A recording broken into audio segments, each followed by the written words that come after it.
காட்டணும். சட்டம் ஒழுங்குங்கிறது சந்தி சிரிக்குது. இன்னைக்கு இத்தனை பேர் நிக்கிறீங்க. நான் சொல்றேன், இந்த சவுக்கு சங்கர்னு ஒரு ஆளப்பா, ஒரே ஒரு ஆள் பத்திரிகையாளர், அவர் போட்ட வீடியோவை தாங்க முடியாம திணறானே. அவர் வீட்டுக்குள்ள செப்டிக் டேங்க்ல இருந்து தண்ணி மோந்துட்டு போய் வீட்டுக்குள்ள ஊத்தி விட்டான். அந்த மனுஷனை துரத்தி துரத்தி துரத்தி துரத்தி கைது பண்ணான். அந்த ஆளும் சளைக்காம போராடினார்.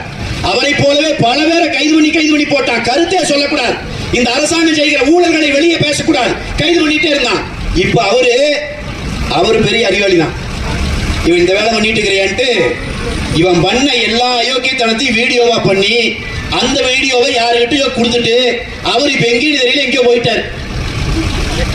இப்ப என்ன பண்றா தெரியுங்களா? இந்த வீடியோவை போடுற சேனல் எல்லாம் நானும் போட்டேன், என்னை கூப்பிடல.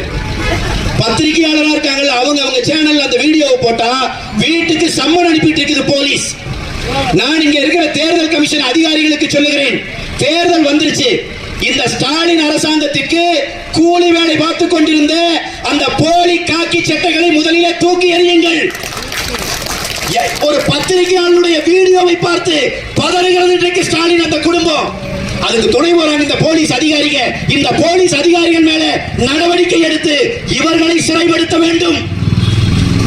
எவனுமே பேசக்கூடாதுங்கிறான், பேசுனா மிரட்டுறான், பேசுனா அவதூறுகளை தூக்கி வீசுறான், பேசுகிறவனை துரத்தி துரத்தி அடிக்கிறான், உயிரை சுருத்தம் கொடுக்கிறான், ஊருக்குள்ளேயே வசிக்க முடியாம பண்றான். நான் சொல்றேன், இதே சவுக்கு சங்கர் அதிமுக ஆட்சி இருந்த போது எங்களையும் எதிர்த்து பேசியது உண்டு. அதிமுக விமர்சனத்தை நேருக்கு நேரா சந்திச்சுக்கிறான். உங்களை மாதிரி கோழை மாதிரி அவன் வீட்டுக்குள்ள செப்டிக் டேங்க் தண்ணியை ஊத்தி விடல, அவனை கைது பண்ணி சிறைப்படுத்தல. அவர் எங்க இருக்கிறார்னே தெரியாம இன்னைக்கு தலைமறைவாகிற வரைக்கும் இந்த காக்கி சட்டைகளை வைத்து மிரட்டல. நல்ல காக்கி சட்டை யாரை மிரட்டணும்? கஞ்சா விக்கிறவனை மிரட்டணும், கள்ளச்சாராயம் விக்கிறவனை மிரட்டி பிடிச்சிருக்கணும். 120 பேரை கொண்டான் கள்ளச்சாராயம் வித்து.